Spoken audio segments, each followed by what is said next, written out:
Le titre de ce livre, Les paraboles de notre Seigneur Jésus-Christ.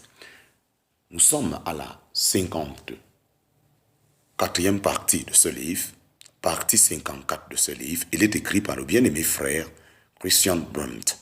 Nous sommes au chapitre 5, petit 1, bas 8 sous 2. Chapitre 5, petit 1, bas 8 sous 2. Avertissement.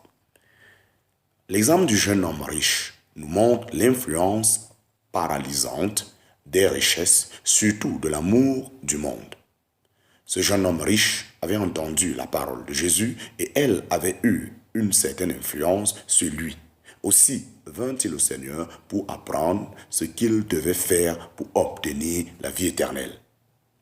Il possédait un caractère aimable de nature, mais il n'était pas à la hauteur de l'examen auquel le maître qui enseigne le soumettait. Vendre tout son bien et le donner aux pauvres, tout abandonner et le suivre. La tromperie des richesses étouffait la parole. Ni le désir de la vie éternelle dans le cœur du jeune homme, ni l'assurance du salut d'un trésor donné dans le ciel, rien ne fut assez fort pour surmonter l'amour des richesses présentes.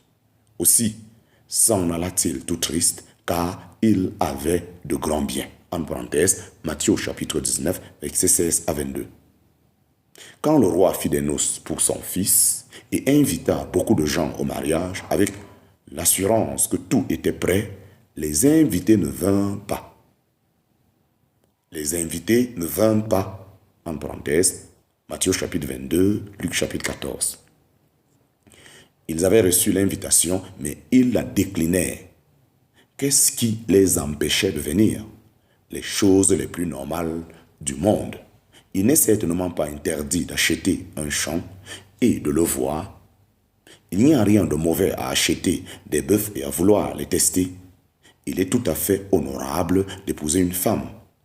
C'est la volonté de Dieu en principe pour l'homme, mais mettre toutes ces choses en opposition à la parole du roi, c'était en faire des épines. Du fait que ces choses légitimes prenaient la première place dans leur cœur, elles devenaient des épines et elles étouffaient la parole de la grâce.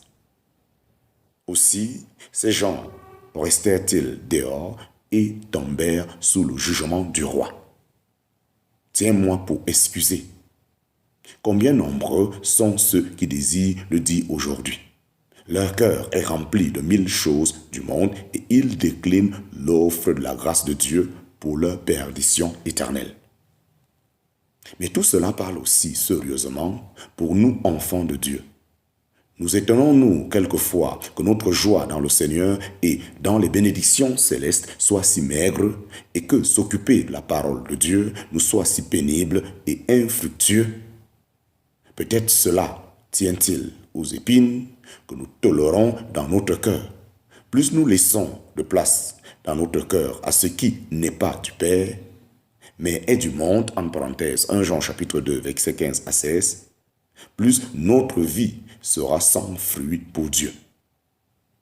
Soyons sur nos gardes pour ne pas excuser de plus en plus le principe mondain dans nos vies. Alléluia et Amen. Chapitre 5, petit 1, bas 9. Chapitre 5, petit 1, bas 9. Résumé. Dans les trois terrains que nous avons eus devant nous, jusqu'ici, nous avons vu les trois ennemis qui cherchent à empêcher la réception de la parole par les hommes. Le diable ravit tout simplement la bonne sémence parce que les gens ne la veulent pas.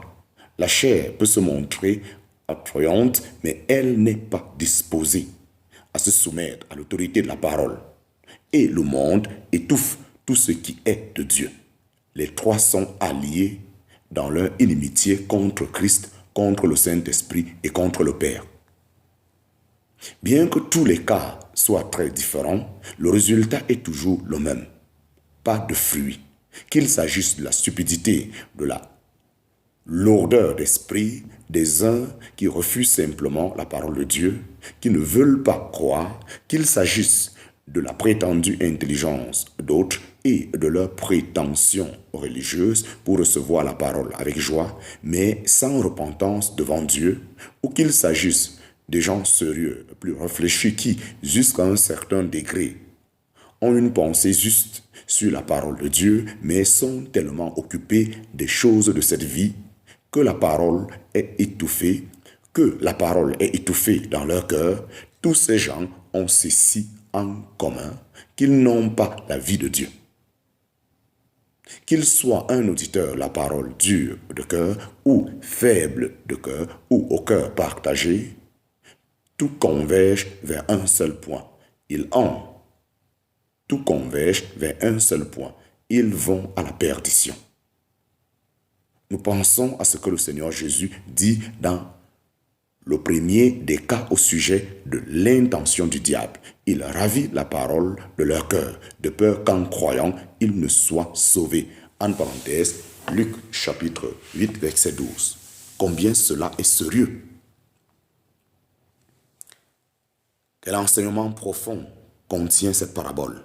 Nous ne nous y attendions peut-être pas dans toute cette étendue, mais celui qui révèle les secrets parle et il connaît ce qui est caché dans les cœurs. Chapitre 5, petit 1, sous 10. Chapitre 5, petit 1, sous 10. S'aimer sur la bonne terre. S'aimer sur la bonne terre. Ce n'est qu'au quatrième exemple qu'on rencontre un genre d'auditeurs fondamentalement différents. Les auditeurs honnêtes, ce n'est que dans leur cas qu'il y a du fruit. Chapitre 5, petit 1, sous 10, bas 1. Chapitre 5, petit 1, sous 10, bas 1. La bonne terre. La bonne terre. Et d'autres tombèrent sur une bonne terre et produisit du fruit, l'un 100, l'autre 60, l'autre 30, en parenthèse, Matthieu chapitre 13, verset 8. Nous avons déjà remarqué que le Seigneur ne montre pas dans cette parabole comment il se fait qu'il y ait de la bonne terre. Il ne le dit pas non plus dans son explication du verset 23 de Matthieu chapitre 13. Et celui qui a été sémé sur la bonne terre, c'est celui qui entend et comprend la parole, qui aussi porte du fruit et produit l'un 100, l'autre 60, l'autre 30, en parenthèse, Matthieu chapitre 13, verset 23. La bonne terre est évoquée comme étant un fait. Il est expliqué en quoi elle consiste, mais comment du terrain dur ou épineux devient la bonne terre, ce n'est pas l'objet de la parabole. L'Écriture sainte nous montre ailleurs que le cœur de l'homme est mauvais dès sa jeunesse et que toute l'imagination des pensées de son cœur n'est que méchanceté en tout temps. En parenthèse, Genèse chapitre 8, verset 21, Genèse chapitre 6, verset 5. Il n'y a point de juste, non pas même un seul. Il n'y a personne qui ait de l'intelligence, il n'y a personne qui recherche Dieu. Il n'y en a aucun qui exerce la bonté, il n'y en a pas même un seul. Nous dit l'Épître aux Romains, en parenthèse, Romains chapitre 3, verset 10 à 12. Aucun homme n'est en état de porter de fruit. Aucun homme n'est en état de porter du fruit pour Dieu, et pas même un seul n'a de l'intelligence. S'il n'y avait pas d'œuvre cachée du Saint-Esprit, notre cas serait sans espoir. Mais le Saint-Esprit opère dans l'homme. Il applique la parole de Dieu au cœur et à la conscience avec l'intention de le conduire à la foi, à la repentance et à la vie éternelle. De cette manière, les cœurs sont purifiés par la foi, en parenthèse, Actes chapitre 15, verset 9.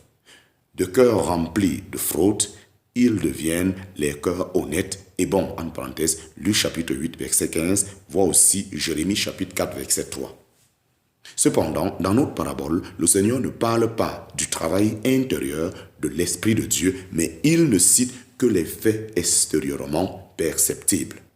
C'était de la bonne terre. De la bonne sémence a été apportée sur ce sol et il en est sorti du fruit. L'expression « il n'a pas de racine » d'un cas précédent, verset 21 de Matthieu 13, est bien plutôt la déclaration d'un fait qu'une indication sur le terrain. Pour la compréhension des paraboles, il est important de comprendre cette manière de parler du Seigneur. Dans une parabole, tous les aspects de la vérité ne sont pas montrés d'un coup. Ce qui fait justement leur valeur, c'est qu'elles poursuivent une grande ligne quant au fond.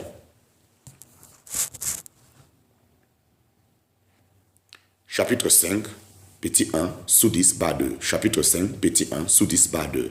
Comprendre la parole de Dieu. Comprendre la parole de Dieu.